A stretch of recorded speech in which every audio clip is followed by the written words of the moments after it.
C'est l'heure de No Filter. No Filter est un podcast dédié à la photographie. J'y reçois des photographes, des éditeurs, des retoucheurs qui me parlent de leur pratique. Comment sont-ils arrivés à travailler l'image, la lire, la créer? Voulu comme un échange, ce podcast s'adresse à toute personne curieuse, sans distinction de niveau, d'expérience ou de matériel. Vous écoutez No Filter, je suis Gozer et aujourd'hui, mes invités s'appellent Alice KGB et Day Han.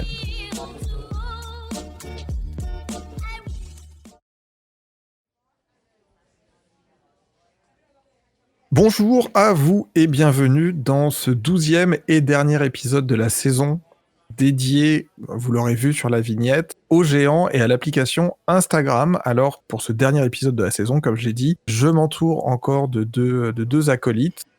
La papesse de la toy photographie, Aliska. Bonjour Aliska, comment vas-tu? Salut, ça va? Aliska de l'épisode 7.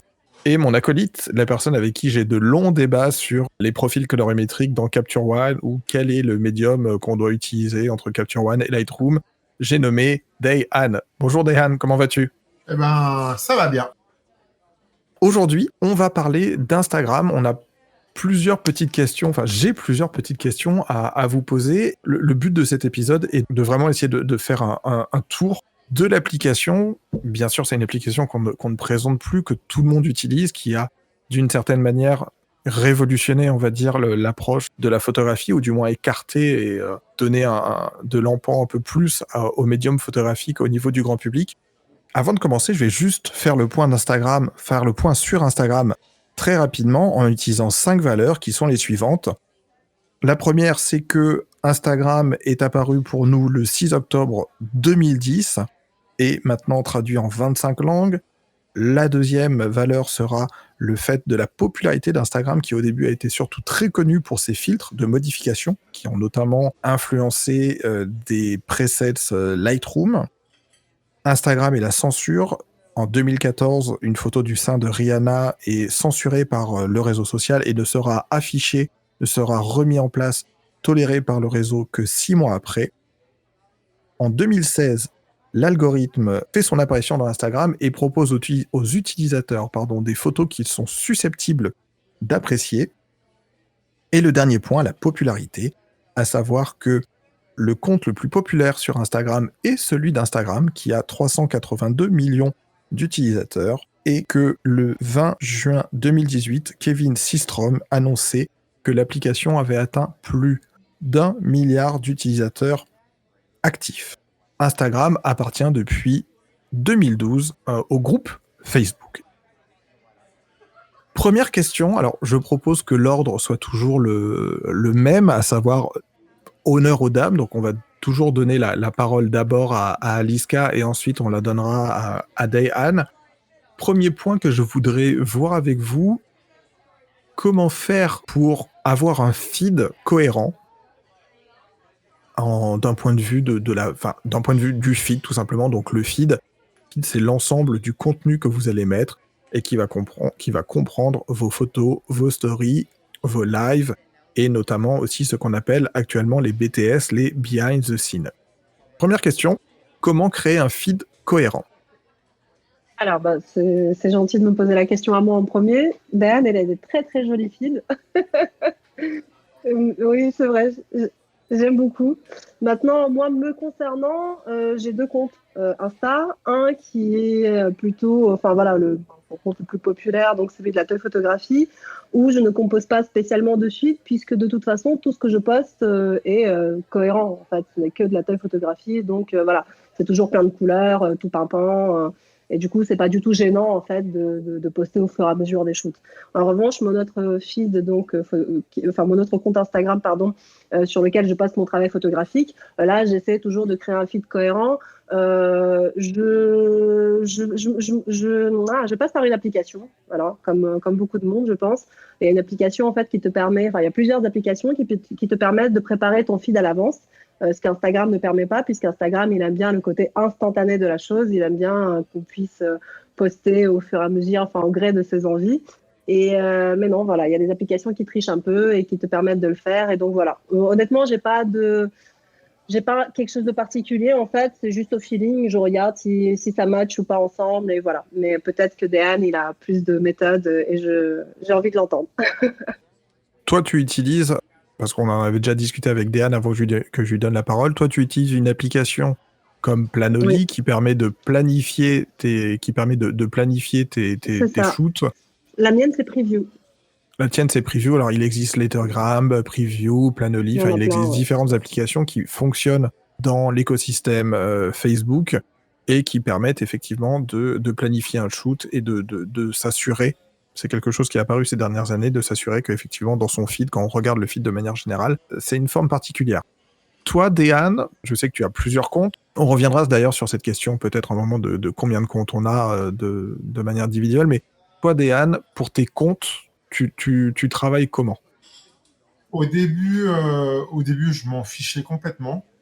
Et c'est vrai que quand j'ai analysé à un moment les photos d'autres comptes et mon compte, je me suis aperçu en fait que c'était pas uniforme, c'était pas cohérent.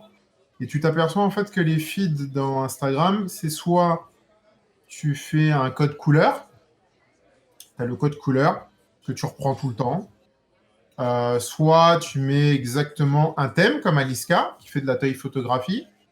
Donc, elle a toujours la même cohérence de couleurs dans son feed, hein, c'est-à-dire des trucs très lumineux, des trucs, on voit bien les personnages et compagnie. Donc, la personne qui va sur le feed n'est pas déstabilisée à chaque fois qu'elle revient. Parce qu'il n'y a rien de tel quand tu vas sur un feed et que tout à coup, tu changes d'ambiance, tu rechanges d'ambiance, tu rechanges d'ambiance. Après, tu peux changer d'ambiance, mais il faut que ça reste dans une sorte de thème, en fait. Il y a une sorte de gimmick. C'est un peu comme les chanteurs, ils ont toujours le même type de gimmick. S'ils changent du jour au lendemain, on s'en lasse. Je crois que c'est un peu pareil le feed. Moi, sur mes deux comptes, j'utilise deux gimmicks différentes. Sur Dehan Photographie, je me suis imposé une photo couleur, une photo noir et blanc, une photo couleur, une photo noir et blanc, une photo couleur, une photo noir et blanc pour le portrait.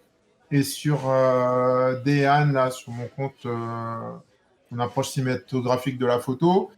Alors là, en fait, l'avantage de ce type de compte, tu peux matcher les couleurs, en fait, tu peux les associer et compagnie. Il faut juste que tu ne... Si tu as décidé de faire du rouge, du vert, du orange et tout, n'essaye pas de les répéter à la suite, en fait. Il faut les mixer. Il y a une sorte de mix à faire. Il faut essayer de trouver. Tous les gros comptes aujourd'hui font ça, en fait. Ils essayent de mixer un peu les couleurs. Donc voilà, pour moi aujourd'hui, l'approche d'un feed, c'est soit tu as une seule couleur, tu fais toute la couleur sur ton feed, soit tu mixes les couleurs et puis tu essaies d'être plutôt cohérent. Alors là, pour moi, je peux traiter plein de sujets, mais je reste quand même dans ce mood cinématographique, tu vois. Voilà. Là, on aborde la question du feed sous l'angle des photos. Sur ce qui est des stories, enfin sur ce qui est de l'utilisation de la vidéo, je sais bien en suivant vos deux comptes respectivement et en travaillant avec vous à l'occasion que vous avez vraiment deux manières d'appréhender on va dire, pas les lives, mais les stories de manière différente. Alors, pareil, là, je vais encore recommencer par Aliska pour ce qui est de la vidéo. Toi, tu utilises du coup plus cette option pour faire des BTS, des behind the scene, c'est-à-dire montrer l'envers du décor. Est-ce que tu as une manière pareille de construire depuis que tu utilises ça? Est-ce que tu as une manière de construire tes posts en te disant je monte la photo finale et je fais un behind the scene à côté, ou tu crées des behind the scene un petit peu différemment, et après je demanderai à Dayan, lui, son utilisation de la vidéo. Alors du coup, mes BTS, effectivement, pendant très longtemps, je les postais en story. Je les postais directement en story, puis je les mettais en story permanente, histoire que une personne qui veut revoir qui veut voir tous mes BTS en même temps, puisse y avoir accès de manière permanente sur ma page. Mais depuis l'apparition des Reels, des réels, je dirais, parce que je supporte pas les gens qui se la pètent avec un accent anglais qui n'en est même pas un. Donc depuis l'apparition des réels, je poste plutôt mes BTS dessus. Et là, je suis en train de faire en sorte de ne pas poster tout de suite le BTS, d'attendre d'avoir plusieurs shoots, de les mettre ensemble et en 15 secondes, en fait, montrer différents BTS dans un seul post, donc dans un réel. Voilà. Mais c'est très nouveau pour moi, donc je ne sais pas, peut-être que je changerai encore. Voilà. Une question, toi, par rapport au BTS, par rapport au behind the scene, est-ce que tu trouves que le fait que ce soit une vidéo et du coup que contrairement à une photo, il y a une question de durée, que tu puisses créer une orientation, que tu puisses montrer vraiment plus largement le setup que tu fais, est-ce que tu trouves que ça fédère plus les gens par rapport à ce contenu que tu montres? Est-ce que tu penses que ça a une plus grande valeur qu'une photo peut-être plus large de ton setup? Oui, complètement, oui. En plus, j'aime bien le faire en musique, donc du coup, ça crée une petite ambiance. Enfin, voilà. Bon, pour le coup, les réels, c'est vraiment bien fait pour ça, parce que c'est vraiment fait en musique. En fait, tu peux rythmer ta vidéo en musique. Et voilà. Et puis, oui, non, enfin, je ne sais pas si c'est ça la question, hein, mais je pense que c'est important de montrer comment est-ce que tu fais, parce que des fois, les gens, ils savent pas vraiment est-ce que c'est de la retouche, est-ce que ça a été fait on set, enfin voilà, et pour le coup, les BTS, ça montre. Mais très souvent, j'en oublie, malheureusement, mais j'essaie toujours de faire une petite vidéo. Mais je crois que c'était pas ça ta Non, question. mais tu réponds à la question, tu réponds à la question complètement. Ça va. Déane, on parlait de ton compte pro et de ton compte, enfin ton compte photo et ton compte photo plus dédié à ta pratique de la colorimétrie et du cadrage cinématographique dans la photo. Tu travailles aussi sur un autre aspect d'un compte professionnel pour une marque. Toi, est-ce que la vidéo dans ta pratique, dans ton utilisation d'Instagram, amène quelque chose de particulier et comment tu utilises la vidéo? Est-ce que tu fais des behind the scenes? Comment tu utilises ce principe de story, ce principe de live? Alors, les stories aujourd'hui, c'est pour divertir un peu les abonnés qui sont les abonnés. Je trouvais ça assez redondant, les gens qui se mettent beaucoup en scène. Bon, après, dans n'importe quel domaine, hein, mais on a beaucoup comment dire, de m'as-tu vu ou je fais ci, je fais ça, je fais ci, je fais ça. Et des fois, en fait, quand tu regardes le compte, si tu en as vu déjà deux, tu vois la troisième à la fin. Moi, en ce qui me concerne, je suis un peu lassé. Par contre, tu vois, si c'est mélangé, je vois là ce que fait Aliska de mettre des behind the scene.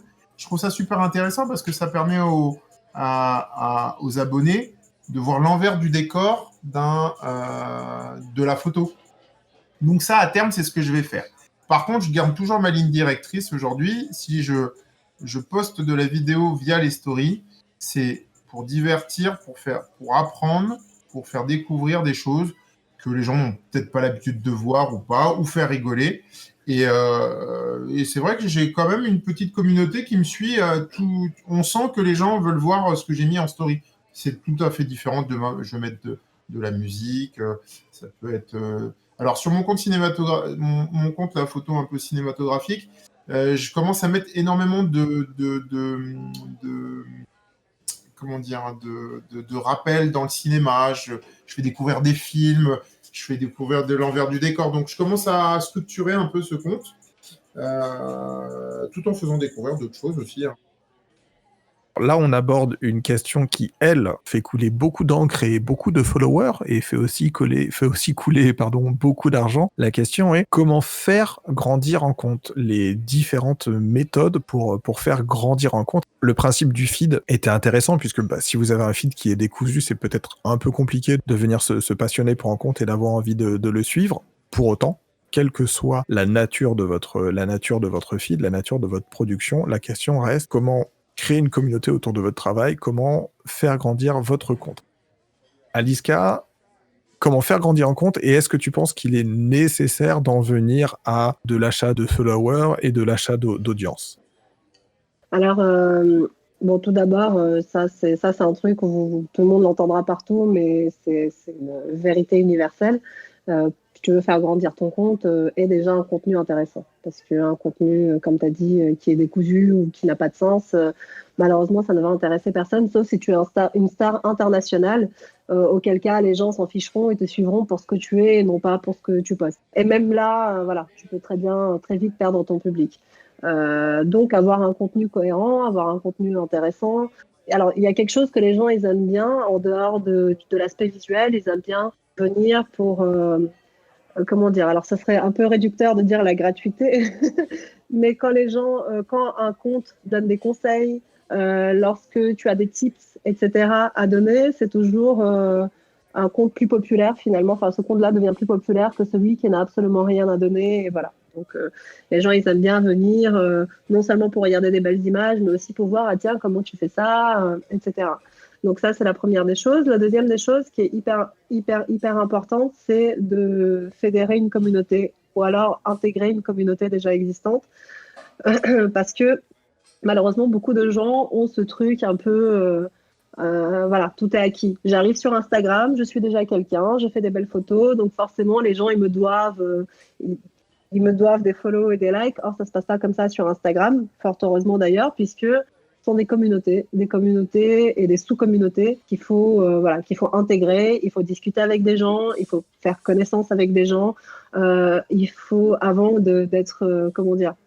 d'attendre quelque chose des gens, il faut aussi leur donner. Donc tu arrives, tu cherches des photographes comme toi ou des gens qui partagent la même passion que toi, discute avec eux, tu likes leur travail, tu t'abonnes quand tu trouves intéressant, etc. Et c'est ainsi que en fait ta communauté va se créer au fur et à mesure. Donc voilà. En ce qui concerne les techniques, en dehors de la technique, en fait, c'est une question de bon sens. C'est ce que je disais, c'est voilà, tu n'arrives pas en terrain acquis, en terrain conquis, donc tu likes les autres, tu suis les autres si c'est intéressant. Si tu n'as pas envie de suivre la personne, liker suffira amplement. Et ainsi, en fait, tu auras un retour. Donc ça, pour moi, c'est ce qu'il y a de plus sain, en fait. Enfin, il y a d'autres techniques qui sont aussi repartagées dans les stories, etc. Et ainsi, montrer à ta communauté ce que tu aimes bien. Et de l'autre côté, les gens que tu repostes, en fait, vont potentiellement venir et s'intéresser à ce que toi, tu fais. Mais voilà, c'est toujours une question d'échange, en fait. C'est jamais à un sens. Il faut pas rester bloqué sur moi, c'est joli ce que je fais et les autres, ils me doivent. Non, ils te doivent rien du tout. On échange tous ensemble, mais ça, je pense que c'est ce qu'il y a de plus important. Après, tu as des techniques effectivement malhonnêtes. Alors, quand je dis malhonnête, c'est pas, je ne veux jeter la pierre à personne. Je comprends tout à fait les gens qui finissent par craquer et qui finissent par s'acheter des followers et acheter des likes. Je suis peut-être un peu plus tolérante lorsqu'il s'agit de marques, parce que je peux comprendre qu'une marque, parfois, ait besoin d'une certaine credibility. Parce que quand tu arrives sur Insta seulement et que tu n'es pas une marque très connue et que tu as 3 followers et que c'est ta grand-mère, enfin voilà, ta tante et ton petit frère, et ben c'est pas très très crédible. Donc, et que tu n'as pas forcément le temps de t'occuper, en tout cas, enfin voilà. Donc tu achètes des followers, comme ça, tu jettes un peu de la poudre aux yeux et tout. Je peux comprendre. En revanche, je suis peut-être un petit peu plus dure avec les artistes parce que je trouve que c'est du coup tout de suite une question d'ego, en fait. Tu as tout de suite envie de montrer, moi je suis du lourd, attention. Et c'est dommage. En revanche, les gens qui achètent, ils font souvent une très grosse erreur, c'est celle d'acheter des followers et non pas des likes. Donc du coup, ça creuse un fossé entre les deux, il y a une grosse incohérence. Et c'est ainsi, entre autres, que tu arrives à repérer un compte qui a acheté des followers. Et voilà, quand tu as un compte à 100 000, un compte à 100K ou 200K qui a 30 likes ou même 300 likes par photo, tu sais que c'est pas assez. Tu sais qu'il y a un très gros décalage et que l'engagement n'est pas bon. Et donc, forcément, tu te doutes que ça a été acheté. Ou de l'autre côté, il suffit juste d'un simple coup d'œil dans les followers de la personne. Et quand tu vois des faux comptes, quand tu vois des comptes sans photo, des comptes avec des 1, 6, 6, 6, 7, 8 comme nom en fait de compte, ou alors par exemple, je sais pas, une chanteuse française, tu cliques sur son compte et tu vois que il y a 40 000 Pakistanais qui la suivent, ou 100 Russes d'un coup, tu te dis bon, il y a comme une incohérence. Ça compte pas parce que Patricia Cass est une vraie star en Russie et étant russe, tu devrais le savoir. Avant de passer la parole à Dayane, faut pas oublier que effectivement bien que ce soit une application qui permette de traiter des photos et de montrer des photos, Instagram est avant tout un réseau social et qu'on est passé de l'univers de Blogspot, en gros, à je monte mes petites photos dans mon coin et en gros, si vous voulez voir mes photos, faut me suivre sur un flux RSS, à on est dans une appli qui est un agrégateur de contenu et maintenant je suis au milieu de milliers de millions de personnes, de milliards de personnes et ça va être à qui va regarder mon travail et qui va me donner des likes. Déane, toi, par rapport à tes comptes, par rapport à ce que tu présentes, comment tu fais grandir ton compte ou tes comptes? Alors, jusqu'à encore il y a 3 semaines, je faisais pas ce genre de truc. En fait, j'avais cette sensation en fait d'aller entre guillemets aller faire de la mendicité pour avoir des likes et des followers.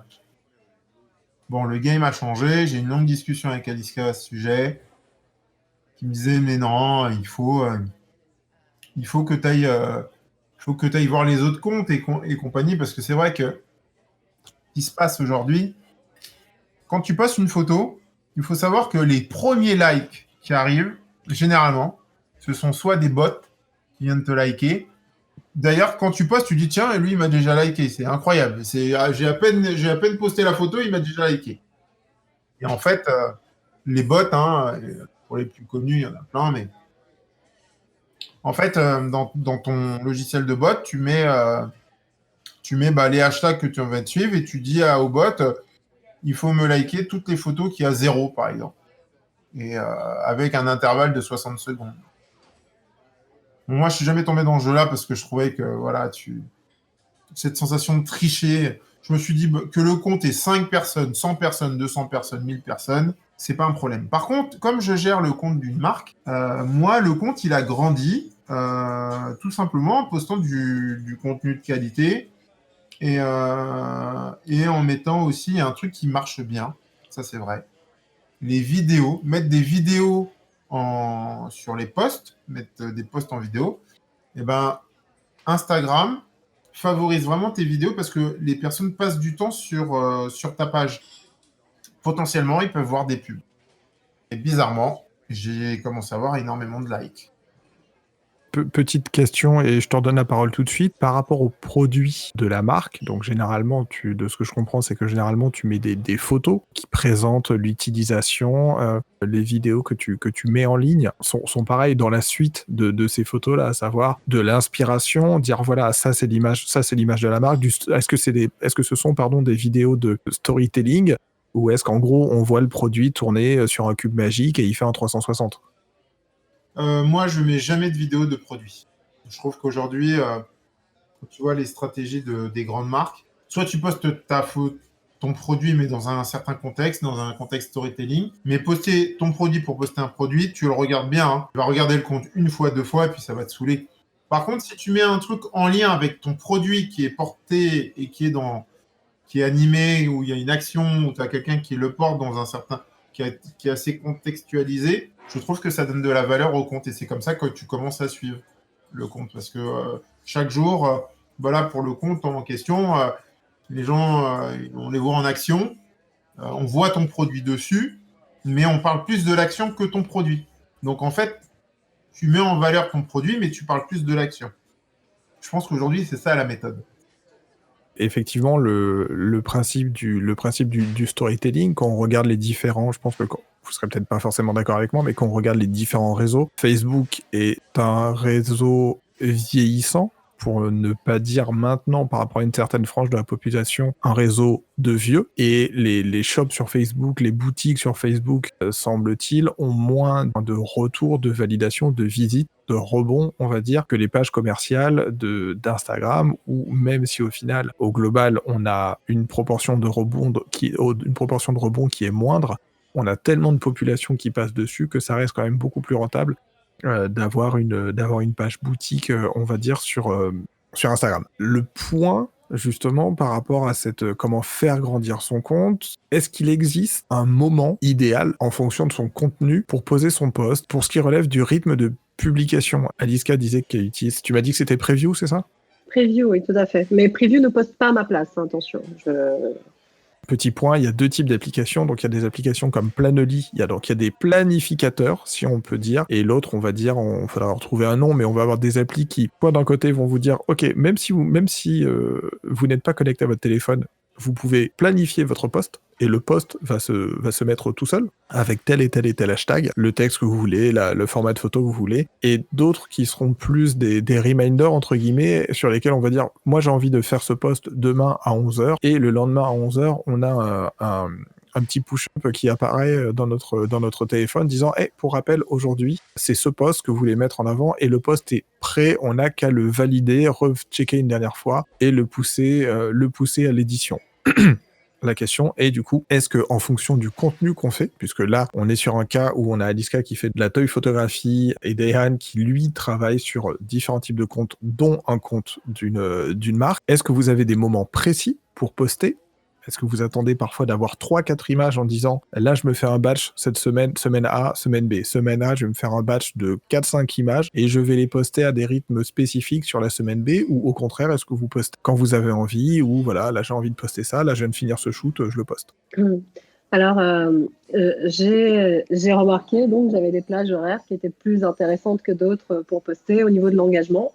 Et effectivement, j'essaye toujours de poster entre 18h du soir et 5h, 6h du matin. Donc voilà, j'ai ces 12 heures-là qui sont plus propices me concernant, donc parce que j'ai un public particulier, j'ai très peu de public français, enfin un petit peu, mais c'est surtout un public américain. Alors du coup, effectivement, j'ai remarqué que j'avais des horaires qui étaient plus propices que d'autres pour poster, donc sur mon compte de toy photographe. Souvent, ça se situe entre 18h et 6h du matin. J'ai un public plus américain, mais aussi asiatique. Donc, très souvent, les horaires correspondent plus à leurs heures de connexion. Très honnêtement, des fois, ça me démange de poster tout de suite. En fait, j'ai travaillé tellement sur la photo, je suis tellement fière de ma photo. Je me dis, non, j'ai envie de la poster maintenant, mais tu peux pas, il est midi, il y aura personne qui va la liker. Ah, tant pis, hop, je la poste. Après, je dis merde et tout, il y a personne. Bon, elles finissent toujours par avoir les likes, etc. Mais c'est vrai que voilà, tu as toujours des moments plus propices. Et ça, je pense que c'est propre à chacun. Il faut que chacun puisse calculer, puisse faire ses propres tests, parce que ça ne sert à rien d'aller regarder quel est le meilleur moment de la journée pour poster, puisque ton contenu en fait appelle à un public. Et ton public va être différent en fait selon ton contenu. Donc tu peux pas, il n'y a pas une règle universelle pour tout le monde. Si je sais pas moi, tu fais un genre de mindset pour des businessmen, les mecs ils vont pas se connecter à 4h ou 5h du matin. En revanche, les gros geeks vont eux se connecter à 3h, 4h du matin. Donc voilà, ça pas de chacun son expérience avec ceci. Mais effectivement, c'est hyper important pour l'engagement, puisque je pense qu'on parlera tout à l'heure de l'engagement. Donc, je ne sais pas s'il faut que je laisse du coup ce sujet ou j'enchaîne dessus. Du coup, l'engagement, il est d'une importance capitale. Aujourd'hui, d'ailleurs, il y a beaucoup de marques qui se sont rendues compte qu'il était plus important finalement d'avoir des influenceurs qui avaient un gros engagement, quitte à avoir un petit nombre de followers, enfin plus petit en tout cas, que d'avoir des grosses stars, des stars entre guillemets, des gens qui ont 1 million, etc. et qui ont finalement un très faible taux d'engagement. Le fait de poster à la bonne heure va amplifier en fait ton post, parce que les algorithmes d'Instagram, ils fonctionnent d'une manière particulière en fait, à moins que ça ait changé encore récemment, mais normalement c'est dans l'heure qui vient en fait que ton post, que tout va se décider. À partir du moment où tu fais ton post, dans l'heure qui vient, les likes, les enregistrements, les partages, les commentaires et le temps passé sur ta photo feront en sorte que soit ta photo elle va être propulsée vers un plus large public, soit ta photo elle va doucement se rétracter, se faire oublier et tomber dans les abysses d'Instagram. Et du coup, si ta photo elle a eu un bon nombre de likes, de commentaires, etc., au début, la première heure, c'est vraiment ton cercle proche qui va voir ta photo. Donc, tu postes, hop, tous les gens qui te suivent, qui t'aiment bien. Moi, par exemple, c'est souvent Stan Gazer qui vient liker mes photos en premier. Enfin, voilà, vraiment ton cercle proche au début. Puis ensuite, selon cette heure-là, il va un peu s'ouvrir à tes autres followers, en fait, qui te suivent peut-être un petit peu moins. Et si ceux-là ont un bon engagement, là, ton post, il s'ouvre à un très large public et dont les gens qui ne te suivent pas du tout, qui sont des touristes, en fait, en quelque sorte, et qui viennent en touriste liker ta photo, etc. Et donc, du coup, une photo qui peut faire 400, 500 likes, la même photo, en fait, peut engendrer des 10 000, enfin voilà, des 5K, des 10K, etc., juste parce qu'elle a été postée au bon moment, parce qu'elle a été vue par un bon nombre de personnes, etc. Et aussi parce qu'elle est super belle ou intéressante. Parce que là, on parle des posts, mais aussi l'engagement, c'est pas que des posts, c'est aussi l'engagement en story. En fait, si tu veux, Instagram préconise de poster, enfin pas Instagram, mais si tu veux, d'une certaine manière, qu'on poste assez régulièrement. Donc, 2, 3 fois par semaine, si tu peux poster tous les jours, c'est génial. Malheureusement, quand tu es un artiste, tu n'as pas toujours le temps. Tu as des gens qui peuvent, tu en as d'autres qui peuvent pas. Moi, en l'occurrence, c'est très, très dur, puisque mes séances photos, notamment quand je travaille, par exemple, sur un comics, des fois, ça dure quelques semaines. Donc, entre-temps, j'ai rien posté et ton compte, du coup, Instagram, tombe dans les abysses et se fait oublier. Et afin que cela ne se produise pas, afin que tu ne sois pas oublié, tu as donc d'autres façons de rester dans le game, notamment les stories. En postant des stories, en fait, une story, c'est l'équivalent d'un post. Et là, pareil, en fait, c'est très important d'avoir un bon engagement sur les stories. Parce que plus de personnes verront ta story, plus de personnes verront ta story. Voilà. Et pour ce faire, tu as plein de méthodes, notamment celle de faire voter les gens, leur poser des questions, discuter avec eux, leur demander, vous préférez quel film, celui-là ou celui-là, etc. Et ça, ce sont des choses, en fait, qui vont faire interagir ton public. Donc, ton public, il va arriver, il va appuyer, il va liker, il va commenter. Et plus cela va se faire, plus ton post sera visible pour tout le monde. Enfin, ta story sera visible. Voilà. Donc, l'engagement, c'est très, très, très important. Dehan, on revient, on va faire comme Aliska, on va commencer par ton rythme de publication. Alors je vais les saluer, mais je pense qu'avec Cédric et avec Florent, l'invité du premier épisode, ces deux personnes-là, plus Aliska et toi, vous êtes vraiment les personnes avec qui je discute le plus de photos, on va dire. Toi, tu as très souvent, comme tu as un gros bosseur, tu as très souvent des photos d'avance. Comme tu shootes régulièrement, tu as très souvent une photothèque qui te permet à un moment de venir piocher, de venir sortir des choses. Pour autant, est-ce que tu as un rythme particulier pour poster tes publications et sur tes comptes perso et sur ton compte et sur le compte pro que tu gères justement, où tu disais que tu mets des vidéos? Et la deuxième, le tiroir de la question, comment tu entretiens l'engagement sur ta pratique Instagram? Alors, pour répondre à une question, Aliska parlait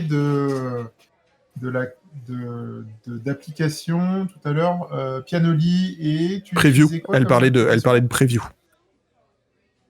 Je voulais juste apporter une toute petite précision par rapport à ça, c'est qu'aujourd'hui, en fait, ces applications ne fonctionnent qu'avec des comptes professionnels et ne fonctionnent même pas avec les comptes artistes ou les comptes ou certains autres comptes type.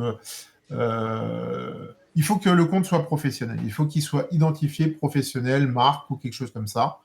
Là, les applications, elles fonctionnent. Moi, pour entretenir mon rythme de publication, sur mon compte Dehan, j'essaie de poster tous les jours. J'essaie de me mettre une deadline tous les jours, si je peux. Généralement, j'arrive à poster, entre guillemets, 5 photos par semaine. Ça, c'est le minimum. C'est le minimum. Hein. Sinon, j'arrive à faire 7 sur 7. Sur le compte Dehan Photographie, là, en fait, j'ai commencé à réduire parce que là, j'ai encore changé. Tu sais, quand tu commences à trouver en fait ton rythme de croisière et ce que tu recherches en plus sur ton compte. Là, il va me falloir des nouveaux visages, donc du coup, je commence à avoir de moins en moins de photos. Parce que sinon, en fait, tu poses tout le temps la même personne. Il y en a qui le font, hein, ça marche très bien, mais j'aime bien avoir du changement. Donc, j'essaye de poster, là, pour le coup, tous les 2-3 jours. Voilà, sur le compte DN Photographie. Et sur le compte pro, ma deadline, c'est tous les 2 jours. Tous les 2 jours, tu mets soit une photo, soit une vidéo sur le compte pro. Voilà, exactement. Ça, c'est la deadline. Parce qu'en fait, je me suis aperçu... Parce qu'en fait, en observant mes 3 comptes, enfin, en observant les comptes, chaque compte ne fonctionne pas de la même façon, en fait. Les comptes marques fonctionnent d'une certaine façon, les comptes pour les photographes fonctionnent d'une certaine façon, les comptes influenceurs fonctionnent d'une autre façon.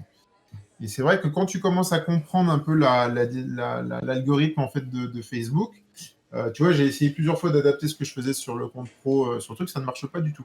Mais alors, pas ça ne fonctionne pas. C'est vraiment propre à chaque truc. En fait, c'est une sorte de machine learning, en fait, qui apprend tes habitudes. En fait, ce qu'il faut savoir, au début, quand je gérais le compte, sans te mentir, pendant 2-3 ans, j'étais bloqué entre 1000 et 2000 followers.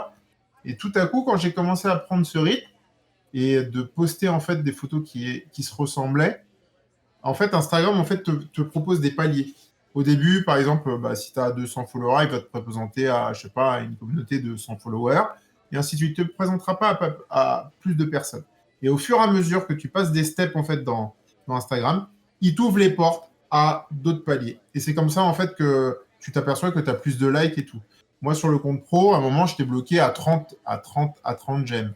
Après, je suis passé à 50 j'aime. Après, à 100 j'aime. Et maintenant, tu vois, je suis à peu près la moyenne, c'est entre 700 et 1000 j'aime. Et après, tu passes un autre palier, tu vas passer à 2000 j'aime et ainsi de suite. Plus tu respectes ce que te demande Instagram, plus il t'ouvre en fait des paliers. C'est comme ça que ça marche. Et pour répondre à la question de l'engagement, maintenant je le vois là depuis un mois. Voilà, dès que tu vas commencer à poster quelque chose, les gens, on sent qu'ils sont un peu dans l'attente. Donc ils commencent à liker, ils t'envoient des messages. Je reçois même des messages privés qui te disent ah c'est génial et tout. Alors ils le mettent pas en commentaire, mais ils te le disent en privé. Voilà, l'engagement, c'est d'être rigoureux sur ce que tu fais en fait. En fait, Instagram aujourd'hui ne laisse plus la place à l'amateurisme, en fait. Tu veux grossir dans le entre guillemets, dans le game Instagram, sois pro. Parce qu'il y a tellement d'utilisateurs qu'aujourd'hui, on ne peut plus laisser la place à l'amateur. L'amateur, aujourd'hui, après, il y a les comptes amateurs qui vont poster leurs trucs perso. Eux, ils vont avoir un engagement à 90%. Il n'y a pas de souci. Tu regardes les comptes l'autre, il va parler de sa fille, l'autre, il va parler qu'il a acheté un bouquet ou un truc comme ça. Tu regardes le nombre de followers et tu regardes le nombre de j'aime, ils sont au max. Des fois, tu te dis, putain, il a eu 120 j'aime alors qu'il a que 90 followers, par exemple. D'accord ? Mais toi qui postes ton travail, au début, tu avais 10 likes, 20 likes, 30 likes. C'est pas pour autant que les gens te likaient. C'est juste parce qu'Instagram, au niveau du feed, excusez-moi, il y a en même temps, ça c'est super chiant, les portables comme ça. Tu reçois le truc et tu reçois ça sur ton ordinateur en même temps. Instagram, en fait, le reach d'Instagram, il te met un reach pour la communauté, entre guillemets, professionnelle. Le reach, aujourd'hui, il est situé entre 10 et 17% à peu près. C'est-à-dire que chaque fois que tu vas poster quelque chose, 17% de tes followers vont voir ce que tu fais. C'est à peu près le game. Après, ça, c'est tes abonnés. Après, tu as la partie hashtag qui va proposer pareil, peut-être 10%, 5%. C'est pour ça que je parlais de palier. Il va proposer à 10% d'un certain nombre ta photo. Les gens, ils viennent t'abonner, ils viennent pas s'abonner et tout. Et ça marche comme ça, en fait, Instagram. Et plus tu vas poster, plus tu vas avoir de l'engagement, concrètement. Et juste, je finis sur Facebook, qui est incroyable. Facebook, qui a le reach le plus bas possible. Je crois qu'on est de l'ordre entre 5 et 7%. Sur le compte pro de la marque, le compte, il stagnait énormément sur le compte Facebook. Et depuis quelques temps, j'ai fait que de poster. Le reach, il est remonté. Et j'ai de plus en plus de likes sur Facebook. Donc, en fait, Facebook est en train de faire peut-être machine arrière. Mais aujourd'hui, le reach entre Facebook et Instagram commence à s'équilibrer. Là où, semble-t-il, avant, le reach était plus important sur Instagram. Je redonne la parole à Aliska. Tout à fait personnelle et je ne sais pas à quel point c'est valable pour tout le monde, mais je me suis rendu compte de quelque chose d'assez intéressant. La dernière fois que j'ai posté un réel, il s'est passé un truc de fou. C'est que normalement, donc, un post Instagram, comme je disais tout à l'heure, c'est vraiment dans l'heure qui se développe et c'est pendant 24 heures que ton post, en fait, ameute ou pas du monde. Et en fait, en postant un réel, donc qui a ameuté de la même façon du monde pendant 24 heures, et ben ce réel-là s'est réveillé 2 semaines plus tard, comme un TikTok, en fait. Alors, pourquoi je parle de TikTok? Parce que sur TikTok, l'algorithme, il marche d'une manière tout à fait différente que celui d'Instagram, puisque l'algorithme de TikTok permet, en fait, sur une très, très, très grande plage, donc on n'est plus sur du 24 heures, on n'est plus sur du 1 heure, mais sur plusieurs semaines, etc. Et en fait, tu peux faire un TikTok et en fait, ta vidéo, elle va devenir populaire au bout d'un mois, par exemple.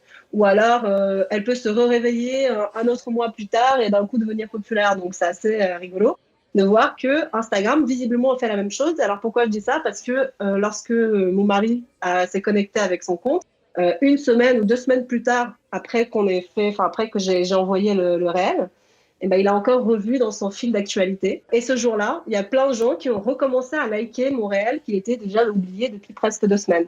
Et pareil, sur mon autre compte, quand je me suis connectée, je l'ai revu en avant. Donc je pense que Instagram ont récemment changé un petit peu les règles. Je pense qu'ils sont en train d'essayer, en tout cas, de mettre plus en avant les vidéos, les réels et aussi IGTV, il me semble.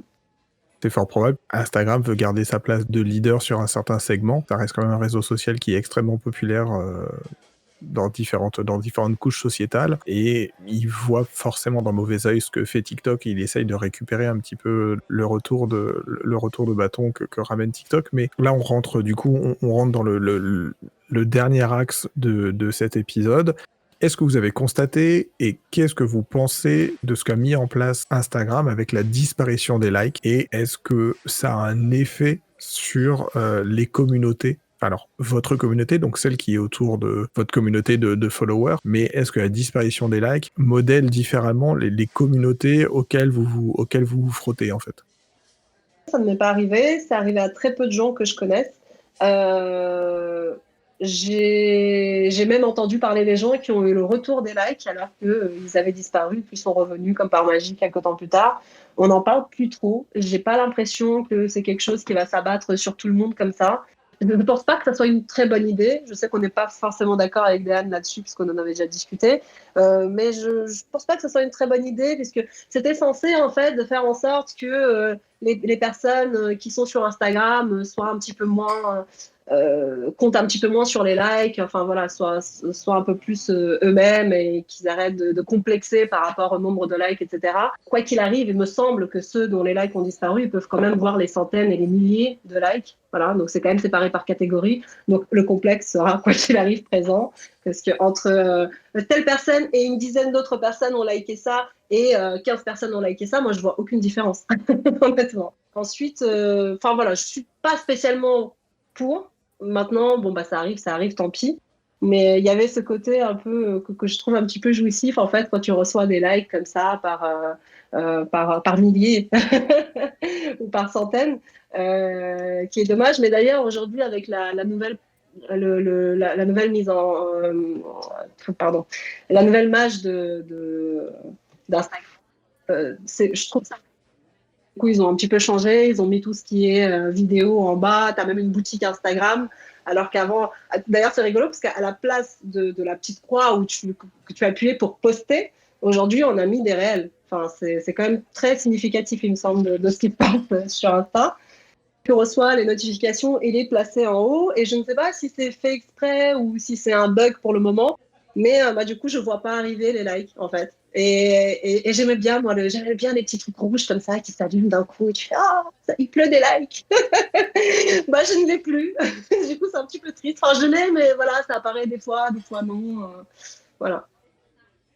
La première fois où j'ai entendu parler de la politique à venir de Instagram, qui était de de supprimer les likes de manière très candide, hein, peut-être de manière très bête, je m'attendais vraiment à un affichage à la limite des photos, presque sans aucune information d'appréciation, et presque juste avec uniquement les commentaires et juste les informations. Et c'est vrai qu'au final, cette valeur-là fonctionnerait difficilement sur Instagram. Dehan, toi, la disparition des likes, tu en penses quoi? Est-ce que c'est quelque chose qui t'affecte au sens premier du terme, c'est-à-dire sur tes comptes? Est-ce que tu vois une différence de fonctionnement sur tes comptes? Est-ce que c'est quelque chose qui te convient?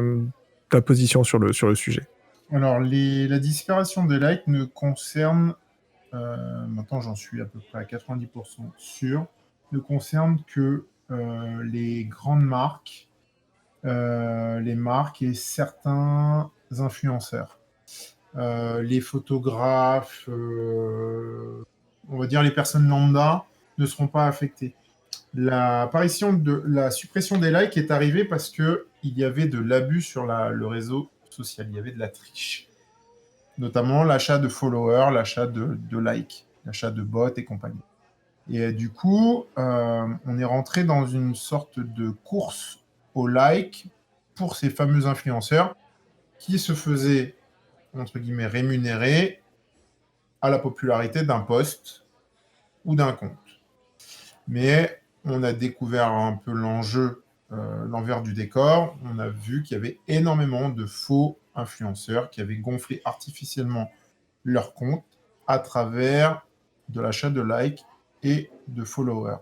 C'est ce qui a amené Instagram. Alors, bien évidemment, Instagram était bien au courant de ce truc-là parce que il faut savoir en fait que Instagram fait vivre des millions de personnes à travers le monde, à travers ces sociétés qui donnent des likes et compagnie. Il y a des compagnies qui se sont créées et ils existent toujours, sauf que c'est fait un peu plus, entre guillemets, intelligemment. Mais aujourd'hui, c'était pour, entre guillemets, les nouveaux prétendants à l'influence, de ne pas rentrer dans ce système de se dire « Ah tiens, il me faut 50 likes ». Et aussi comment dire, la pression des marques qui demandaient en fait aux influenceurs d'avoir un nombre de likes minimum pour prétendre à être éligible au sponsoring ou à être payé au niveau des posts. Donc, il y a eu un tollé il y a 2 ans, je crois que c'était il y a 2-3 ans, je ne me rappelle plus, quand l'affaire est sortie, les fermes de likes, les fermes de streaming, les fermes de... Tout ça est rentré là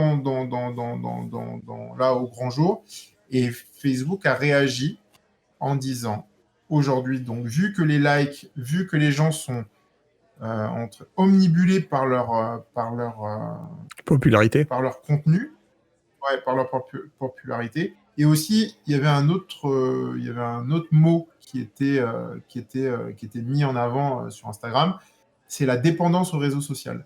C'est-à-dire que les gens passaient du temps sur leur portable.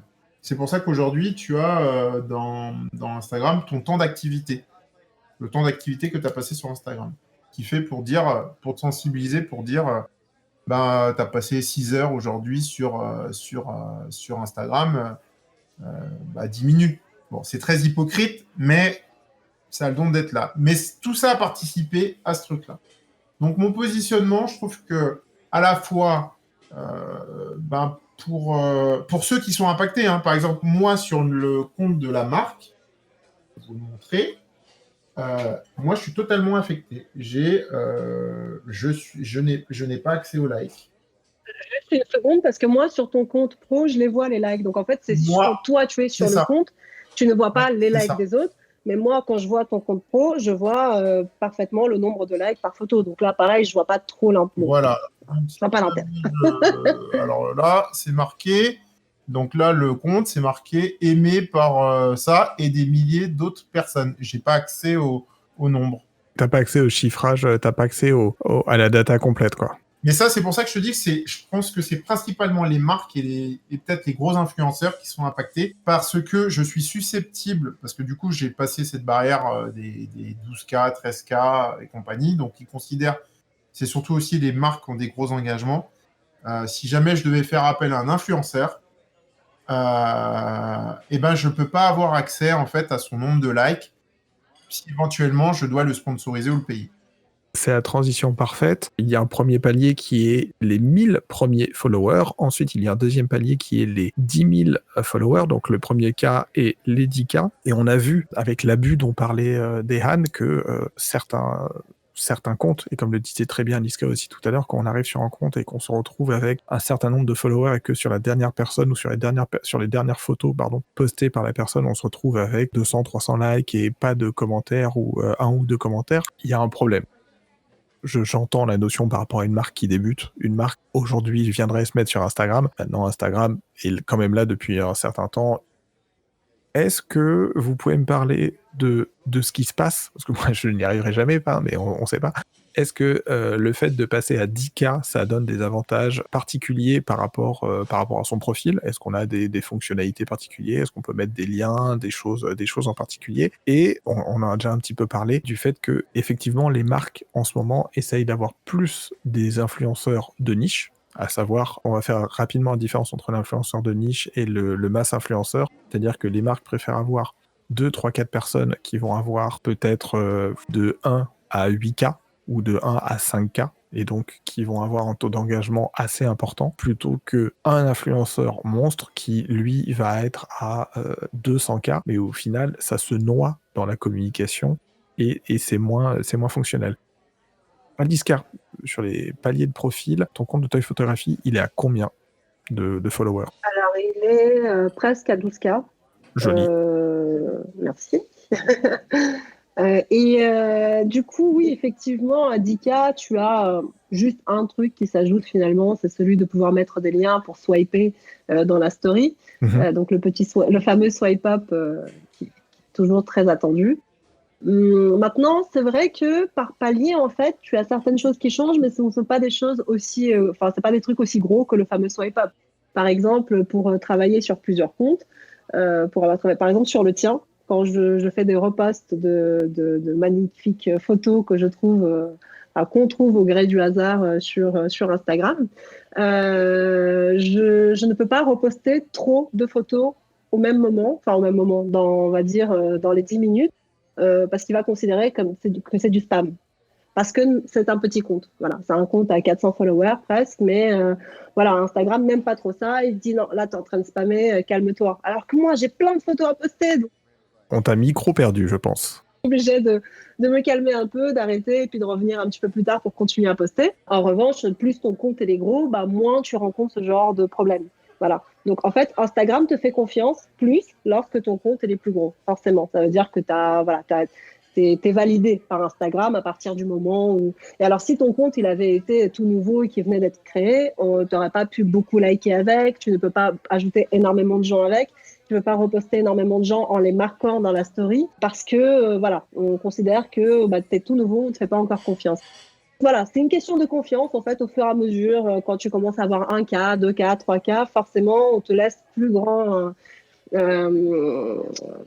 te laisse faire plus d'activités avec ton compte, tout simplement. Et forcément, quand tu as 10K, bah là, voilà, on ferme les yeux un peu si tu as envie de liker des gens pendant 1 heure ou si tu as envie d'ajouter 10 000 personnes d'un coup, bon, bah, on va un peu plus te laisser faire. Mais il faut savoir qu'effectivement, juste 2 secondes, et pour revenir à aux fameuses techniques malsaines pour gagner des followers sur Instagram, tu as une technique que moi je trouve hyper malsaine, c'est le follow and follow. Et donc, tu avais des gens qui s'amusaient à suivre 10 000 comptes d'un coup. Enfin, 10 000, j'exagère, mais bon, on va dire une centaine, 200 de comptes par jour. Et du coup, ces gens-là qui s'abonnaient en retour. Donc, soit tu te désabonnes après, soit tu les laisses, mais ceux qui ne sont pas abonnés à toi, tu te désabonnes. Et en fait, c'est une façon de gagner des followers. Sauf qu'en fait, du coup, l'engagement, il est vraiment pas super. Et c'est malhonnête.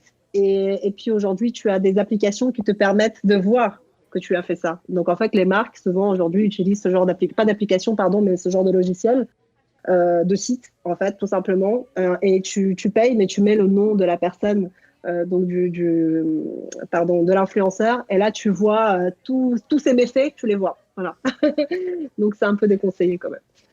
Dehan, est-ce que tu veux intervenir sur le sujet?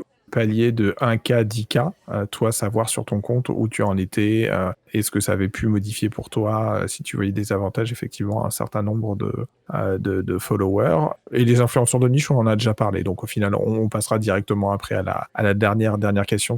Alors, là, à l'heure où je te parle, sur mes 2 comptes, j'approche bientôt des 1K. Donc, je te dirai si ça change quelque chose. Mais je pense que oui, parce que ça, je l'ai vu avec le compte de la marque. Dès que j'ai passé des paliers, je te dis déjà, le gros palier qui se passe, c'est qu'on t'ouvre la porte à d'autres. Tes posts sont beaucoup plus visibles pour plus de personnes. Donc ça, c'est déjà le palier, c'est la première chose. En fait, le nombre appelle le nombre. Donc voilà, tu vas être à 1000, on va te présenter à plus d'utilisateurs, et ainsi de suite. Donc ça, c'est la phase, entre guillemets, palier. Mais je pense que ça marche à partir de 1K, 2K, 3K, 4K, 5K, 6K, et ainsi de suite. Après, le changement notoire qu'il y a quand tu passes ce fameux 10K, c'est le fait de swipe up, de swiper, un truc comme ça. Alors aujourd'hui, il a perdu tout son intérêt, aujourd'hui, le swipe up. Enfin, aujourd'hui, il y a de moins en moins de personnes qui le font parce que du coup, les gens essaient de rester quand même sur Instagram, en fait. Il faut savoir qu'Instagram péjore quand même le swipe up.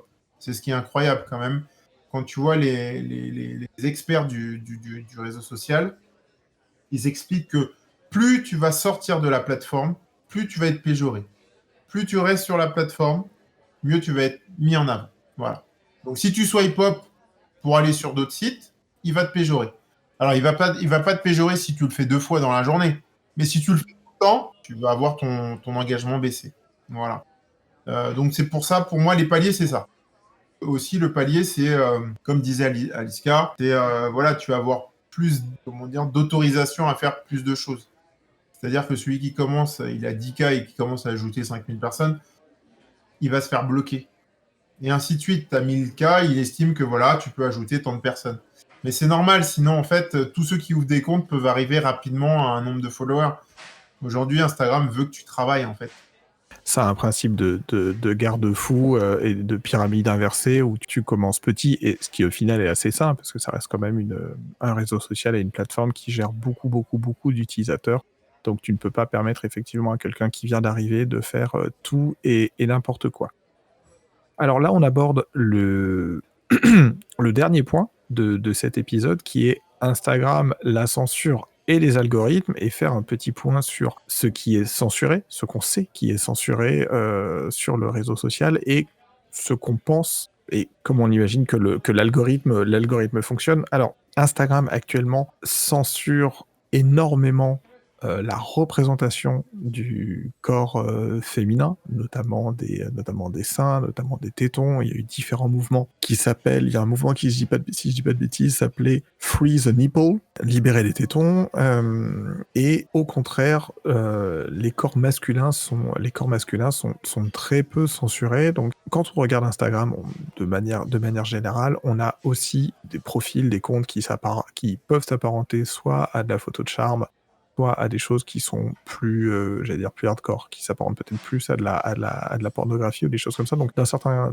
point de vue, il est normal que le réseau, lui, essaye de limiter la casse et de censurer. Pour autant, sur beaucoup de photos de mode, sur beaucoup de photos de modèles, sur des choses qui n'ont pas forcément des tendances, ni des visions, ni des portées érotiques, on se rend compte que certaines parties des corps des femmes, notamment la poitrine, sont peut-être floutées pour éviter de se faire ban, alors que d'autres choses sont tout à fait, les armes, la violence ou les corps masculins ne sont pas spécialement censurés. Après, pour les algorithmes, pour les algorithmes d'Instagram, il faut bien se rendre compte de quelque chose, c'est que nous nourrissons l'algorithme d'Instagram en lui donnant à manger tous les hashtags qu'on va mettre, qui sont autant de balises pour définir ce que sont certains types d'images, ce que sont certains types de valeurs, et donc on va faire grandir l'algorithme. De votre côté, je vais donner la parole à Aliska sur cette dernière question, et ensuite, comme d'habitude, à Dehan. Je ne pense pas. On avait abordé le sujet dans l'épisode 4 avec Evgeny Arievitch. J'allais dire, pas sur le shadowban, mais sur la censure, du corps et la représentation féminine. Toi, est-ce que dans ton travail, ou est-ce que tu t'es déjà, en tant que community manager, tu t'es déjà confronté à des choses qui ont été censurées? Derrière, je vais pas dire qu'est-ce que tu comprends, mais comment tu penses que fonctionne, qu'est-ce que tu sais de l'algorithme de gestion d'Instagram? Personnellement, je n'ai jamais eu ce genre de problème, puisque c'est à peine si je montre ma tête. Je ne parle même pas du reste. mais c'est vrai que il y a eu un cas de figure où un des comptes que je gère a été censuré. Je gère une galerie d'art et je partageais donc des différents artistes en story, et j'avais partagé une peinture qui n'était pas spécialement connue, mais voilà, il y avait une femme qui était nue apparemment, ce que Instagram a considéré comme nu, ou les gens qui ont signalé des abus ont considéré comme nu. C'était juste un corps de femme allongé en arrière-plan en plus, parce qu'en premier plan, il y avait autre chose. Et donc, le fameux téton n'était pas caché. Et donc, cette photo a été supprimée. Et à la suite de quoi, tous les posts, enfin pas tous les posts, mais les 3 à 4 posts que j'avais fait par la suite ont été shadowban. Donc en fait, j'apparaissais pas du tout, mes posts n'apparaissaient pas du tout dans les hashtags. J'en ai déduit que c'était par rapport à ça, puisque c'est la première fois que j'avais affaire à ce genre d'incident, et comme par hasard, derrière, il y a un shadowban qui arrive. Donc, j'ai pas spécialement poussé la recherche plus loin. J'ai juste attendu à ce que ça passe. Et bon, bah, du coup, j'ai compris, hein, faut pas poster de nichon en story. Après, comment fonctionne l'algorithme Instagram? Je sais que Instagram a la possibilité, l'algorithme Instagram a la possibilité de reconnaître ce qu'il y a sur l'image. Donc, normalement, lorsqu'il s'agit d'un portrait, il sait que c'est un portrait. Quand il s'agit d'un chien, il sait que c'est un chien, etc., etc. C'est aussi ce qui nous aide à être propulsés sur Instagram. C'est ce qui nous aide à ne pas être propulsés. Voilà, ça fait partie du jeu. Donc, normalement, Instagram l'algorithme doit lui-même reconnaître ce que tu postes. Mais c'est vrai qu'au gré de mes errances sur Instagram, dans les abysses d'Instagram, j'ai découvert certaines choses parfois un peu borderline. Qui n'avaient pas été censurées, et j'ai été très surprise, quoi. Je suis déjà tombée sur des comptes de jeunes filles anorexiques qui faisaient la promotion de l'anorexie et qui parlaient entre elles, qui postaient des photos de leur corps très très très maigre, et qui disaient en dessous, qui donnaient des astuces pour être aussi maigre. Je suis déjà tombée sur des comptes de jeunes filles suicidaires aussi. Alors souvent, c'est des jeunes filles malheureusement qui sont victimes de ce genre de choses. Sur des jeunes filles suicidaires, en tout cas qui appelaient à l'aide en quelque sorte. Alors je dis pas que ça doit être censuré, mais bon, voilà, c'était un peu, je sais jamais trop comment appréhender ça. Et les trucs qui m'ont le plus choqué, en fait, c'est d'être tombée sur des comptes de jeunes filles de 12-13 ans qui n'étaient certes pas dénudées, mais presque. Ça, c'est un truc qui me touche particulièrement, parce que je suis maman d'une adolescente de 13 ans, et de voir qu'il y a des jeunes filles qui font ce genre de choses sur Instagram. Voilà, tu te poses la question, comment ça se fait que ça passe, comment ça se fait que, il n'y a pas les parents derrière, etc., etc. Mais oui, je suis déjà tombée plus d'une fois sur des choses un peu choquantes. Voilà, notamment donc des jeunes filles de 12-13 ans qui étaient en petite tenue, en lingerie, etc., avec des photos aguicheuses. Quand on parle de censure, il y a 2 choses. Soit effectivement, et vous m'arrêtez si je dis une bêtise, Instagram peut supprimer le compte et vous envoie un message vous disant que le compte a été supprimé parce qu'il ne correspondait pas à la politique de diffusion des images sur Instagram. Et généralement, derrière, tu l'as explicité, il y a ce qu'on appelle le shadow ban, le ban de l'ombre, entre guillemets, ou l'ombre du ban. Ce serait plutôt le ban de l'ombre. Et ce qui veut dire que pendant un certain temps, qui n'est pas défini ouvertement dans aucune règle ou dans aucun document, Instagram va voiler, entre guillemets, les productions, ce que vous allez sortir, et va du coup ne pas montrer et ne pas faire rentrer vos productions dans le flux d'images diffusées. Alors après, effectivement, il y a certaines choses qui devraient l'être. Je rebondis juste avant de donner la parole à Adéane sur le sujet du suicide, puisque c'est un sujet que j'ai rencontré à titre personnel. Il est certain que d'une certaine manière, il y a une dichotomie, c'est-à-dire qu'on est sur un réseau qui va montrer et qui va donner de l'information, et c'est le grand sujet, ça a été le grand sujet malheureusement avec les affaires qu'on a pu connaître ces derniers temps sur les réseaux sociaux d'exposition, sur le revenge porn, sur le pointage du doigt de certaines pratiques, de certaines personnes, c'est que le réseau social fait un ménage assez global et assez général, mais ne prête pas forcément attention au bien de ses utilisateurs. Et quand c'est assez hypocrite, hein, mais quand le réseau social vous dit oui, bon alors du coup on a un petit peu caché ça parce que ça ne correspond pas à la politique du réseau. Non, effectivement, il y a beaucoup de personnes qui tombent sous l'effet de la censure du shadowban et beaucoup d'autres choses qui devraient être filtrées, qui ne le sont absolument pas. Dehan, sur la censure, sur les algorithmes d'Instagram, ton point de vue sur la chose? L'algorithme, c'est ce qui permet à Instagram de vivre et aussi de se protéger d'abus. S'il n'y avait pas d'algorithme, on serait dans un truc, ça aurait ni queue ni tête. Le shadowban et compagnie, c'est en fait pour protéger ce que je disais la dernière fois quand on en parlait.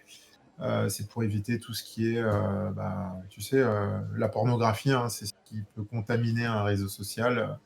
La pornographie, je crois que c'est le truc aujourd'hui qui peut tuer je sais pas, n'importe quel business ou dès que tu fais un truc où il y a du monde dessus, dès que la pornographie arrive, ça y est, c'est fini. Donc aujourd'hui, Instagram est obligé de se protéger. Malheureusement, c'est le corps de la femme qui est mis en avant parce que c'est celui qui est le plus souvent représenté, qui est mis, voilà, on va dire, qui est tout de suite mis au devant de la scène. L'homme, comme tu expliquais, on le voit souvent torse nu, mais ça choque personne. Mais ça s'applique pas qu'à Instagram. Tu regardes dans les films, dans les reportages et compagnie, tu verras toujours les femmes, la poitrine floutée. C'est pas que le réseau social qui est mis, c'est dans le paysage audiovisuel, le paysage cinématographique, dans le paysage dans les journaux, dans les magazines, c'est partout pareil. Après, pour les journaux spécialisés de mode où tu vas voir la poitrine, c'est parce que voilà, le code, il est comme ça. Mais dans un contexte, tu prends n'importe quel François ou prends l'Express ou quelque chose comme ça, tu verras jamais une poitrine comme ça dénudée. Donc le réseau social se plie à cette règle. Le shadowban, quand tu ne respectes pas les règles, on te prévient. Instagram ne bannit pas comme ça. À part si tu as mis un meurtre en ligne, là c'est sûr, tu vas prendre la foudre. Mais si on prend l'exemple d'un chanteur qui s'appelle Booba, pour pas le nommer, qui lui s'est fait sucrer son compte à 5 millions de followers, et Instagram l'a averti, je pense, une quinzaine de fois. Il n'a jamais pris ces avertissements au sérieux. Et il s'est fait supprimer son compte. Ça avait fait grand débat, justement. Comme quoi, il postait de la nudité, des violences et compagnie. Il a fini par se faire supprimer son compte. Donc voilà, Instagram a mis cette règle, en fait, pour tout le monde. Même si tu es une star, tu seras puni de la même façon. Juste avant de te redonner la parole, tu dis même si tu es une star, c'est-à-dire qu'on considère que le duc de Boulogne est une star. Parce que sinon, dans 10 secondes, on considère que ce qu'il fait, c'est de la musique. Voilà. Aujourd'hui, Booba, dans le paysage musical et même audiovisuel, aujourd'hui, est considéré comme quelqu'un qui influence énormément des milliers de jeunes, des milliers de personnes à travers la France et l'Hexagone. Voilà, lui, pour le coup, ça avait fait grand débat, comme quoi il avait perdu 5 millions de followers. Bref, le shadowban, c'est bien, ça te permet de t'avertir, ne fais pas ça, sinon, tu vas être puni. Après, sur les règles, c'est vrai qu'il y a plein de trucs qui passent entre les mailles du filet. J'ai vu récemment encore un truc sur la communauté gay, des trucs très, très, très, très, très, très, très explicites qui sont passés. Je pense que derrière, une fois que... C'est pour ça aussi que le réseau social compte sur ses utilisateurs pour signaler. Tu as un bouton, on te dit signale.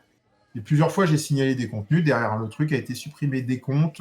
Aujourd'hui, le Instagram, je ne sais pas si tu es amené à avoir des comptes qui s'abonnent et qui te dit rejoins-moi sur la page. Voilà. Aujourd'hui, voilà, c'est l'envers du décor de ce type de réseau social. Il attire vraiment tout et tout. Voilà. Avant de vous poser la dernière question qui n'était pas au programme, et comme ça on clôturera l'épisode, justement les comptes dont on parle ont tendance à passer outre le réseau principal en envoyant énormément de messages privés. Je sais pas, Aliska, parce que sur ton compte Toy Photographie, je pense que ton compte de Toy Photographie ne permet pas de définir le genre de la personne qui possède le compte, mais j'imagine que c'est la même chose pour des Anne. Je reçois très régulièrement des messages privés, des DM de je suis une jeune femme célibataire, oulala, je m'ennuie, n'hésite pas à me rejoindre. Alors tu peux regarder mon profil, mais surtout n'hésite pas à me rejoindre sur ce site qui est hors d'Instagram. Enfin voilà, c'est des choses qu'on voit malheureusement apparaître fréquemment sur Instagram. Ma dernière question, avant de clôturer cet épisode, et donc je vais vous la poser et on va toujours continuer par Aliska et ensuite Déane. La question est simple, elle est actuellement par rapport à votre pratique d'Instagram, s'il y a quelque chose que vous souhaiteriez voir arriver sur le réseau, une amélioration, une évolution, qu'est-ce que ce serait ? Ou plus exactement, d'après vous, qu'est-ce qui peut manquer actuellement au réseau Instagram ? Aliska. Non, parce que sinon, j'aurais bien passé une demi-heure à défendre Booba. Mais on n'a pas beaucoup de temps, mais ça sera fait en off. Oui, bien Ça sera sûr, ce fait sera fait en en out. cher, Alors, des améliorations, là, comme ça, étant donné que c'est pas une question qui a été prévue, laisse-moi 2 secondes. Déjà, par rapport à ce dont on avait parlé la dernière fois, peut-être une facilité à contacter Instagram. Voilà, parce que pour le moment, c'est très, très, très, très compliqué de les contacter. Évidemment, c'est volontaire parce que j'imagine même pas le grand nombre d'utilisateurs d'Instagram qui vont essayer de les contacter pour un oui ou pour un non. Mais voilà, parfois, il s'avère nécessaire de prendre contact avec eux. Et comment? Parce que même quand tu vas sur la fameuse, sur les fameux paramètres et contacter Instagram, ils te préviennent tout de suite en disant, bah, il se peut qu'on vous répondra pas. Il y a de très fortes chances qu'on vous répondra pas. Je ne sais pas c'est quoi le message exact, mais ça sonne à peu près comme ça. Donc tu sais d'emblée que voilà, tu l'as dans l'os. Et parfois, ça arrive que par erreur, en fait, on te shadowban. Parfois, ça arrive que par erreur, tes posts n'apparaissent pas dans les hashtags. Et du coup, à ce moment-là, tu as besoin. Mais j'ai trouvé une petite solution. Enfin, j'ai trouvé. On m'a envoyé une solution. Tu peux passer via Facebook Business pour les contacter, même parler en chat avec eux. Mais là, pareil, il y a des heures de connexion particulières, etc. Bref, si jamais quelqu'un a besoin, j'ai le lien. Mais même là, c'est hyper compliqué de les contacter. Ensuite, pour l'amélioration, à part nous lâcher la grappe avec le shopping et les publicités Instagram, là, comme ça, je vois pas. Peut-être que Dan, il a d'autres idées. Moi, j'aime bien l'appli. Dehan, toi, de ton côté. Là, comme ça, non. Après, peut-être plus de facilité, une chose, sur les vidéos et compagnie, même s'ils en fait beaucoup, hein. Je pense que c'est plus de l'ergonomie. Plus d'ergonomie. Oui, plus de facilité à joindre Instagram quand il y a un problème. Tu vois, par exemple, ne serait-ce que mettre, vous avez le droit à 5 contacts. Je te donne un exemple de 5 contacts. Instagram, tu sais que quand tu les as épuisés, si tu les utilises pas dans un cadre urgent ou vraiment où tu en as vraiment besoin, bah, tu vas perdre tes 5 appels. Je te donne un exemple comme ça, mais non, après, c'est vraiment que Instagram soit un peu plus ouvert sur le web, même s'ils l'ont déjà fait, mais un peu plus moins dépendant d'être sur le téléphone, mais être un peu plus présent sur l'ordinateur, ça serait bien, et qui réaugmente le reach, voilà. D'accord, tu m'avais parlé de Planoly et j'étais passé sur Planoly avant de supprimer il y a quelques mois l'intégralité de mes comptes Facebook. Alors, petit aparté, beaucoup des plateformes, des applis qui vous permettent, des petits logiciels qui vous permettent de planifier vos posts sur Instagram vous demandent forcément d'avoir un compte Facebook et de vous connecter avec votre compte Facebook. Si, comme moi, vous avez décidé de ne plus être sur la plateforme de Facebook, bah, ça veut dire que du coup, vous vous privez de cette partie-là. Et donc, juste dire, oui, aussi, je suis des comptes et je gère mes comptes via Instagram et j'aimerais pouvoir poster via Instagram, qu'on arrête cette hypocrisie de non mais de toute façon on poste par le téléphone parce que les photos sont faites par le téléphone. Non. Je ne pense pas à mal en disant ça, mais quand vous regardez le superbe travail d'Aliska ou le superbe travail de Dehan sur son compte photographie ou sur son compte général, un photographe, un artiste, un illustrateur va pas vous faire son illustration sur son téléphone. C'est pas vrai, faut arrêter avec ça. Je redonne la parole à Aliska, je t'en prie. Il y a un truc qui me rend ouf, c'est que tu ne peux pas avoir plus de 5 comptes sur le même appareil. Tout le monde n'a pas 5 comptes, voire plus, mais il y a certaines personnes, il se trouve qu'elles gèrent plusieurs comptes. Et du coup, tu es obligé de passer par des applis payantes. Enfin bref, c'est une galère. Et c'est dommage. Voilà. Bon, moi, en l'occurrence, j'ai plusieurs appareils. Donc, du coup, le problème ne se pose pas. Mais voilà, c'est un petit peu chiant. Et puis, pour revenir à ce qu'on disait par rapport à contacter Instagram, alors...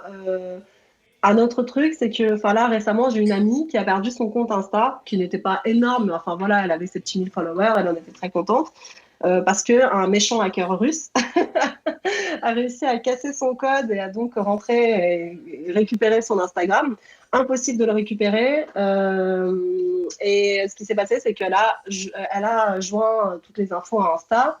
Ils lui ont demandé sa pièce d'identité pour preuve. Enfin voilà, elle a pris la photo, etc. Elle n'a jamais eu de réponse, jamais.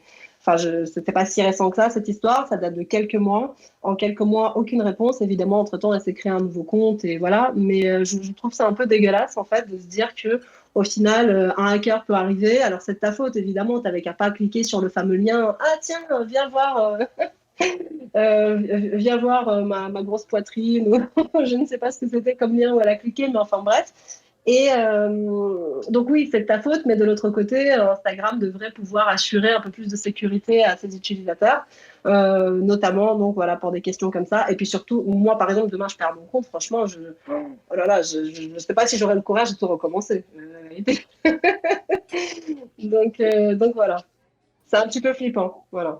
Oui, oui, Dehan.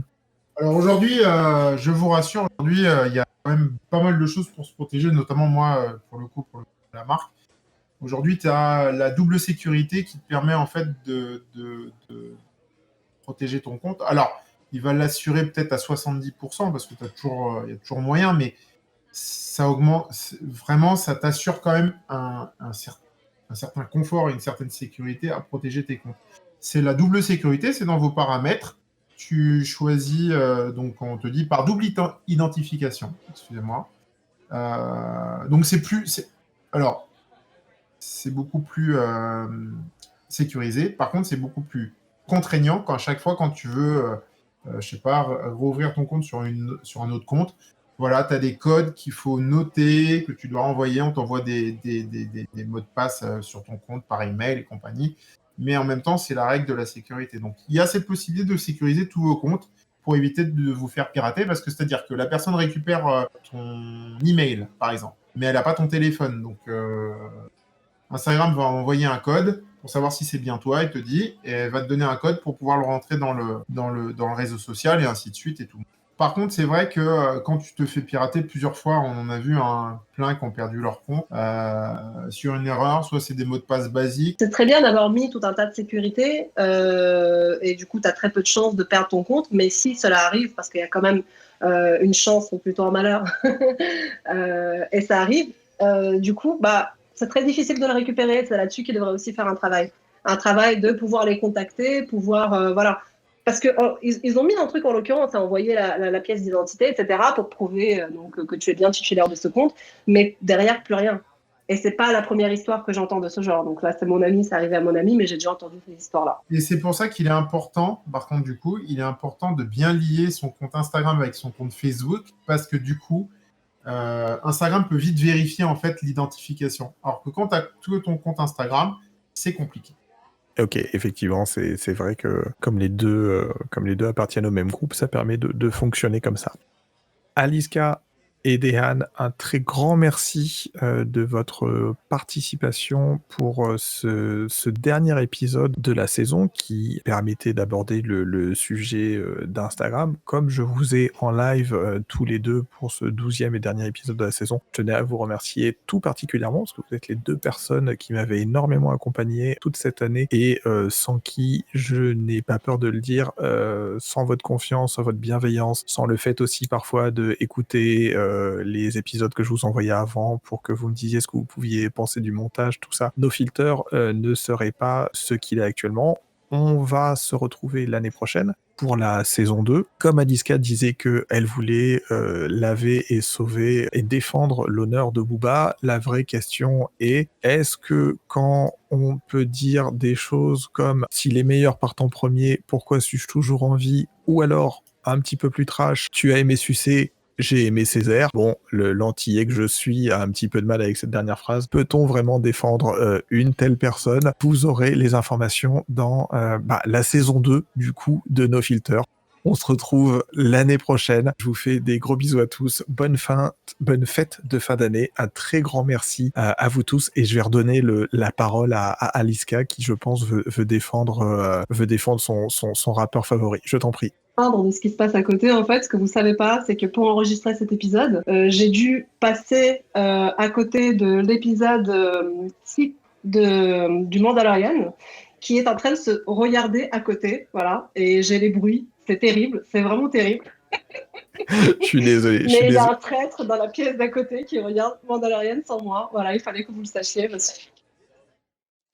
Un très grand merci à vous. Vous ne vous en serez pas rendu compte à l'écoute, mais mes deux invités m'ont fait l'amabilité et la gentillesse de revenir pour un réenregistrement, parce que j'avais un petit peu merdé, on va dire, le premier enregistrement. Donc vraiment un très grand merci à vous. Merci pour tout ce que vous m'avez apporté sur cette première saison de No Filter. Je suis certain que la deuxième saison aura le plaisir de vous revoir réintervenir et de continuer à discuter de la photographie. Bravo pour ce que tu fais, Aliska. Bravo pour ce que tu fais, Déane. Prenez soin de vous. Bonne fête de fin d'année. On va vite en terminer avec cette année pourrie, un petit peu 2020. Et si je devais conclure sur cette année de 2020, j'aimerais dire cette phrase du grand penseur Booba: Beretta dans la bouche, tu vas me remettre. Voilà. Allez, 2020, c'est terminé. On se retrouve en 2021. Merci à vous. Des gros bisous. Prenez grand soin de vous. Des bisous. Salut, salut.